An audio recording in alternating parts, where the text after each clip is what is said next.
All right, welcome back. Apologies for the delay in recording this video.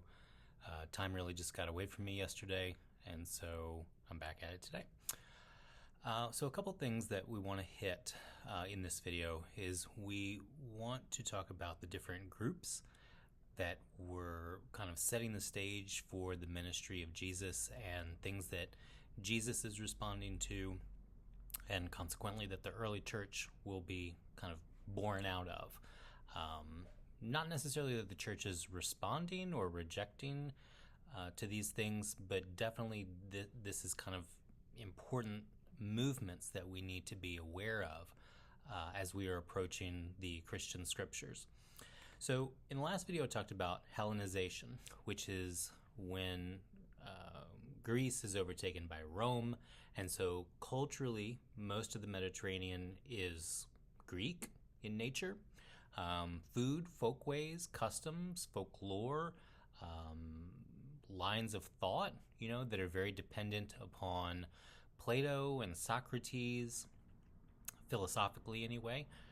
Plato will have tremendous impact on the thinking of Paul in the back half of the New Testament. And in many ways, Paul is modeling Platonic thinking and Socratic dialogue as a teaching mechanism, so we definitely see this in his epistles. But far and away, Rome has a larger impact because when it takes over Greece, it really doesn't do too much in terms of changing anything. It tries to keep the culture. Rome excelled in going into corners of the Mediterranean and in the East and not really changing anything. Rome's main function was trying to provide military security and peace, stability in very volatile regions, and to tax. And those taxes almost always went to bettering those areas.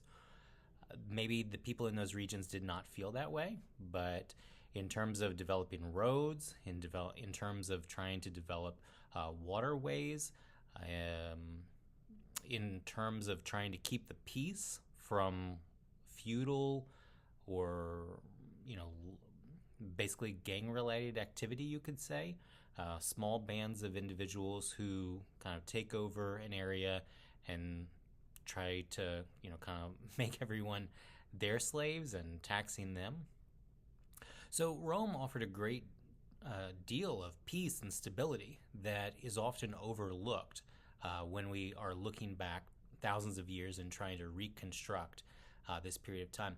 But they're not the only one at the table. They're not the only culture that is influencing the world of the Christian scriptures and kind of setting the stage for things that are happening with Jesus. So Hellenization of the Jews is important because the Jewish people kind of see that Rome is working for their benefit, that it's providing a lot of peace, stability.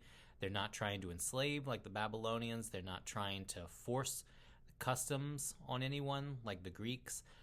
They're very much respecting the autonomy of these smaller groups. But the turn on that is that several other groups are rejecting that. They are not Hellenists. They are rejecting this effort to lower the morality and the standards of the Jewish people, to change the culture, to agree with a military power. And that makes so much sense to me. I think it makes sense to you if you try to put yourself in that position.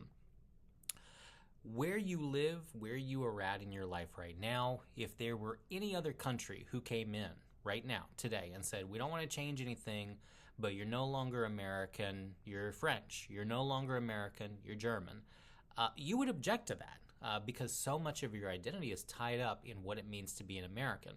If someone came in and said, we don't want to change anything, but we do want to kind of see what you're doing inside of your religious centers, inside of your schools. We just want to observe. We don't want to change anything, but we kind of want to make it better. What you're hearing is kind of two things there. You're hearing them say, we don't want to change anything, but also we want to make it better. We want to increase taxes to give you a better life, but the taxes themselves don't create a better life for you. It's a higher cost for things that you never asked for and never wanted. So we see multiple factions, multiple groups, multiple sects emerging in response to this trend towards Hellenization, towards cultural agreement with Greece and ultimately with Rome. Rejecting the premise entirely of Rome as a military power, rejecting the very premise of peace. Whose peace? What kind of peace? We didn't sign up for this. And so, to this end, you see groups emerging within Judaism. And I want to keep my attention on Judaism because Jesus is a Jew, Paul is a Jew, James and Peter are Jews. And so we want to keep our attention to them because there is so many other things that are happening around the same period. But for the purposes of our discussion, we want to keep it focused on the world of the Bible. And so you see groups emerging in response to Hellenization that are rejecting the Hellenization of their culture, the Romanization of their culture. And one of those is the Sadducees, who kind of tacitly, nominally agree with what Rome is doing, but they're trying to keep the power in the centers of culture, primarily the temple, but also in other areas of Jewish culture. What do I mean by that? Well, foods and folkways, the sellers of foods, Sadducees had a role in that as well, but the temple is very much part, or really the center of trying to hold on to power. So the Sadducees, we might think of this as a continuum, as a spectrum. Sadducees are agreeing with Rome in many ways, while also kind of moving the people towards saying, well, agree, but kind of cut corners in this way.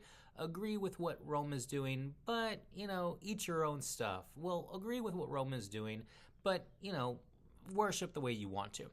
And a lot of people said, you can't have it both ways. You got to have it one way or the other. And so this brings us to our next group, which is the Pharisees. So by this point, we've already seen the destruction of the Jewish people. We've seen them placed into exile. I think I talked about this in the last videos, that we have what's called the diaspora. So the Jewish people are being scattered throughout the Mediterranean region, all around the Mediterranean. And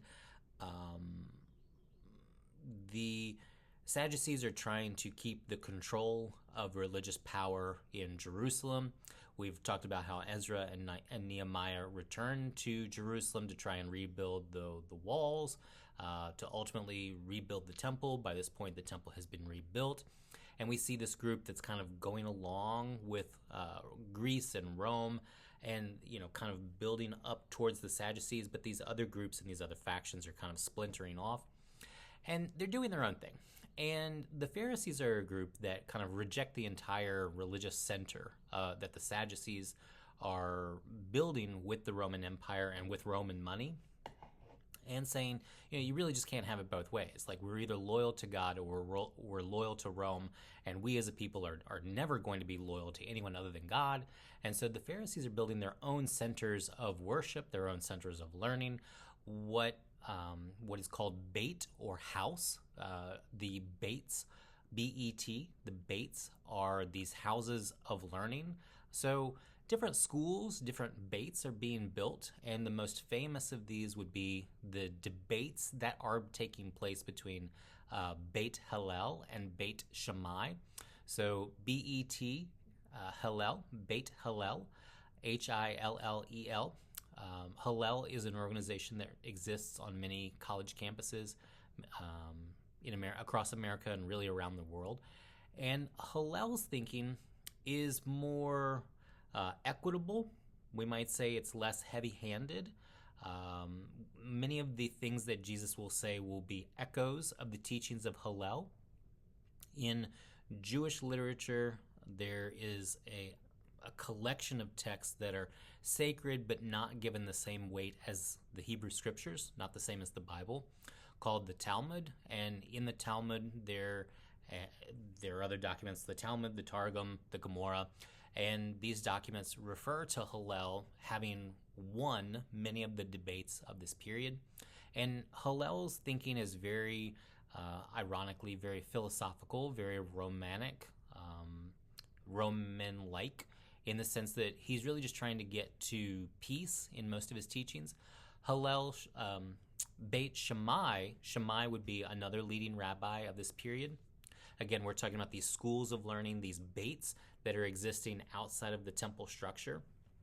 But Beit Hillel is more equitable, more peaceful, more peace-seeking. And Beit Shammai would take a more extreme position in many of these discussions, saying you really just shouldn't compromise at all. And I think if you are looking at the different houses of learning, Hillel would be more, what is the best approach that everyone in this situation can win? And Beit Shammai, when the debates exist, Shammai takes a more forceful and Jewish position in the sense that we shouldn't compromise. And so these are leading debates. These are the two voices that are leading the debates roughly about 40 to 50 years before Jesus exists, before he comes onto the scene as a teacher. And again, a lot of the questions that are being put to Jesus in the Gospels are reminiscent and are echoes of the same debates that were taking place between Beit Hillel and Beit Shammai. So we have the Pharisees, and we can kind of split them into these two camps. There are other schools, there are other camps that we could kind of split them into. Those are the primary ones, Hillel and Shammai. So the Sadducees, very much with the temple, wanting to keep power centralized with the temple, trying to influence culture through this temple structure. Pharisees are like, screw that. We're not agreeing to this at all. And there are different schools of Pharisaical thought.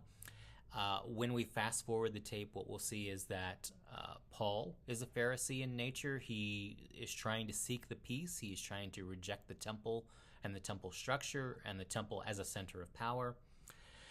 But outside of that entirely, we have another group called the Zealots. And the Zealots are those who say, screw the entire system, like screw the temple, screw these houses of learning. Like the only way that we will ever find peace is not to compromise, is to not, use philosophy, but instead the only way that we will ever have peace is at the end of a sword. And the Zealots are very, we might call them by many names today. We might call them extremists. We might kind of accelerate that language to its natural conclusion. But as a general thought, the Zealots, their first approach is war, is to fight, is to do whatever it takes, because the talk is over, philosophy is over, peace is over, compromise is over. The only thing that the Romans will respect is the end of a sword. So game on, let's do it. Again, we're wanting to think about this as a continuum of sorts. And so the next stage of this would be these ascetic groups that we would see with the Essene community, Essenes, the Essenes. And the Essenes are located in Qumran, Israel. If you were to go to the caves of Qumran today, Qumran is very important because it's pretty obvious that this was a storehouse, a repository of learning. And so after World War II, several, like a lot, like hundreds of scrolls were found in the caves of Qumran. So it was very clearly a school. And I can tell you, having been to Qumran is like way out there. Like it is way out in the middle of the desert. And it is very clear, like geographically, physically, that they don't want to be close to Jerusalem at all. They are rejecting not only the temple, not only the power centers, but these beits and these schools. They're rejecting war, they're rejecting violence, they're rejecting all of it.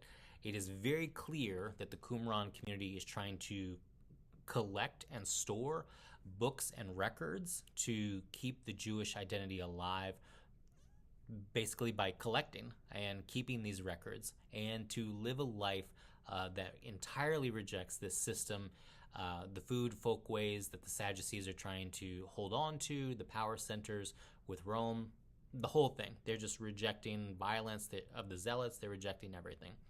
And so those are for the most part the four groups that we need to know about: the Pharisees, the Sadducees, the Zealots, and the Essenes in the Qumran community. So we will pick this up in our next video, where we're going to talk about apocalyptic thinking and the role of apocalypse, and how that presses through the ministry of Jesus into Paul, and then ultimately at the end of the Christian scriptures with the beloved disciple John.